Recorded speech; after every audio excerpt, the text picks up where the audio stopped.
Howdy y'all, welcome back to my channel. We are going to jump right into everything and get started really fast because we have so much to cover.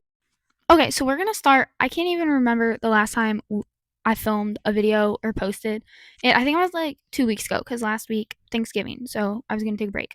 So I have all the games pulled up since the 16th because I don't even know if I filmed around the 16th. I think I did, but so they beat the Kings, they beat the Grizzlies, and then I think I've recorded for both two of those. Okay, so we're just gonna say Hawks game. I literally hardly remember that at all because that was the 20th. And yeah. The Suns game, they beat us again, which was so sad. So I don't really want to talk about that one. And I don't remember it. Okay, Spurs versus Trailblazers. We're just gonna start with the NBA Cup games. Trailblazers and then the Nuggets. So they did beat the Trailblazers, which I had to go to bed at halftime. So I got to watch the first 2 quarters, and they seem to be doing okay. And then the Nuggets game, I actually missed that game because it was blacked out where we were. So I don't really have much to talk about the games, and I'm trying to fly through those so then I can get to the next thing that I really want to talk about. The T-Wolves game, okay. So the Timberwolves are my second favorite NBA team. So whichever team won, I was gonna be fine with. If the Spurs won, I would have been more happy. But since the T-Wolves won, I was like, it's okay. They're my second favorite team. At first I thought we were gonna win the Spurs because it was good. And then the T-Wolves just came out, and Spurs don't know how to guard the 3-point line. It's like the 3-point line doesn't exist for them until they're on offense. But defense, they don't know the 3-point line is there. So that's definitely something they need to work. So the main thing I'm wanting to talk about right now. So I found this article about the Spurs or about Wemby, and let me read a little bit of it. San Antonio Spurs have played the past 7 games without Wemby. It has been a surprisingly fruitful period as San Antonio has gone 5-2 with De'Aaron Fox. Blah blah blah blah blah. The Spurs obviously signed Luke Cornett to a 4-year, $40.7 million contract. All of that. Okay, so yeah. Sorry, I'm trying to find little bits that's interesting. It's understandable, or it's admittedly understandable to some degree, as Wembanyama borders on unpredicted in virtually every phase of the game. That includes his uncanny ability to dominate defensively with a combination of lateral quickness, size, length, and positioning that can't be emulated. While it's fair for San Antonio to expect some type of drop-off when Wembanyama isn't playing, let alone when he's hurt, must find a way to remain adequate on defense, even if that requires a trade. The Spurs are allowing just 105.5 points per 100 possessions when Wembanyama is on the court. Unfortunately, that number skyrockets to a team worst 117.2 when he isn't present, which marks a stunning difference of 11.7 points per 100 possessions. During the recent 7-game stretch without Wembanyama, San Antonio has shown how legitimate the off-court number may be with a defensive rating of 117.0. Over the past 7 games, the Spurs have allowed 118.0 points per 100 possessions during the 183 minutes that Cornett has been on the court for. That's the worst mark San Antonio has produced with any player who has been on the court for at least 60 minutes during that time. Okay, so obviously I think we definitely need better defenders, especially for around the 3-point line. Obviously we have Wembanyama, but when he's injured, who's going to guard around the 3-point line? Nobody, because obviously Sohan and Carter, they're good defenders, but neither of them can shoot, at all. Sohan has improved, yes, but can he make every shot? Can we actually rely on him to make all those? Probably not. Carter, I don't even know at this point with Carter.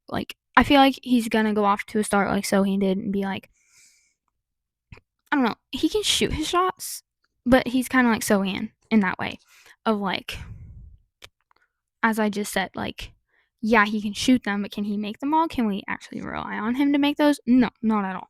So I definitely think we need a better defender for around the 3-point line, just because like nobody knows how to guard around the 3-point line. And I'm not trying to pick on the Spurs right now at all. Like, guys, I love my team. But when we play like this and don't guard around the 3-point line, like, no, I can't accept that, like, at all. So I have a bunch of some of the best defenders in the league right now pulled up.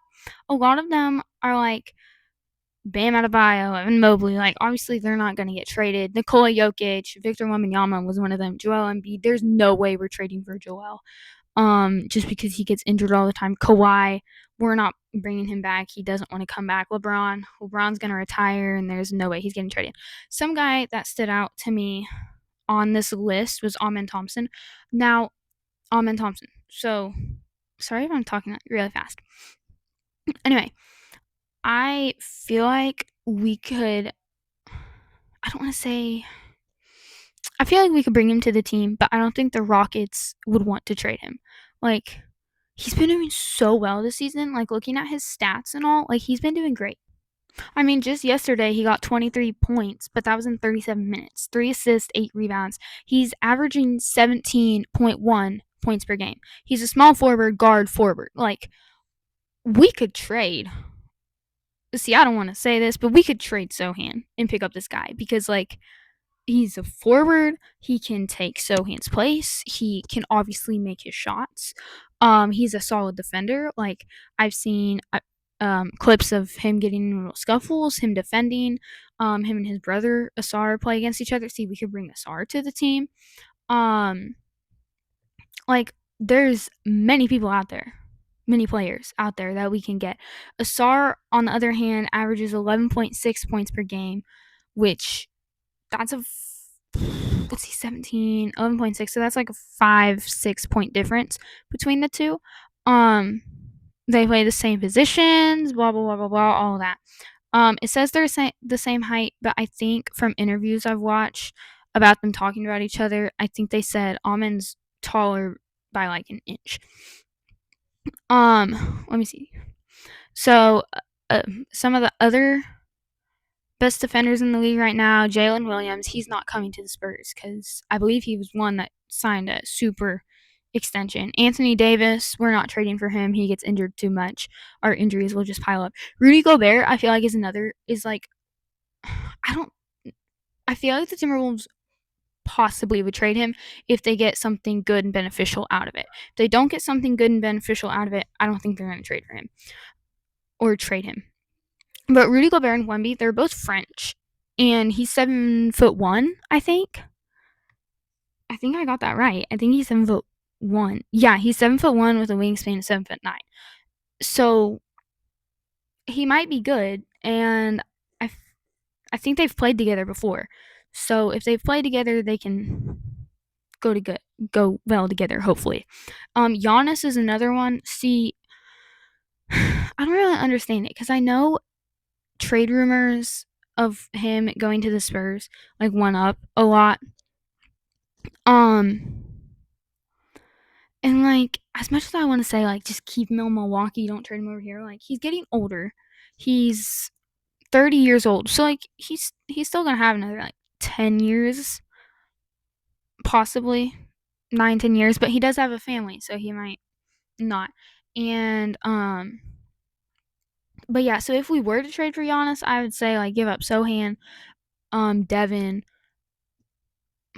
I don't want to say Keldon because that's giving up 2 forwards, but we're going to get a good forward out of it. But the reason why I would say no to Giannis is because he's used to being that star player, and he's like going out of his peak. Like he reached his peak to where he was really good, and he's now coming out of it or whatever. Obviously, I believe he's averaging 30 points per game at the moment. So that might be like, yeah, we could go for him, and he might be able to like win another champion and championship in San Antonio. I don't know, maybe. But I definitely think we could trade like Sohan, Devin, Keldon for Giannis. And I can toy around with ESPN Trade Machine later. Another guy is Evan Mobley, but we're not going to trade for him just because he's a good player and fits with Cavaliers. And yeah, I mean, he has won Defensive Player of the Year of the Month award. I feel like he's won Defensive Player of the Year. I'm not for sure though. Drew Holiday's another guy, but there's no way he's coming over to us. He has his place with the Trailblazers now. Dyson Daniels. Let's look at him. I don't know much about him, so can't really say anything. Jimmy Butler is on there. I don't like Jimmy Butler, so that's just a no for me because I don't like Jimmy Butler. So there's a few good defenders out there that we could trade for. See, this is gonna sound crazy, but I think my heart is going to Giannis right now. Giannis or Amen Thompson, but I don't think the Rockets would trade Amen, and I feel like the Bucks are trying their hardest to keep Giannis, and Giannis probably won't go from the East to the West. Like, I don't think he does that, but I don't know. We'll see. All right. Thank you guys so much for watching this video. Next video will be out tomorrow, and it will be a fun one because I'm filming it basically right now. So I will see you guys tomorrow, talk with you guys tomorrow. I'm so excited for that topic, and hint, it's not NBA related. Yeah. So make sure you guys like, subscribe, comment like players we could trade for, and if I like the players you guys name, I'll like come up with trade ideas because why not? Like, that's just fun. Anyway, so talk to you guys tomorrow. I hope you guys enjoy this video. See you guys. Bye.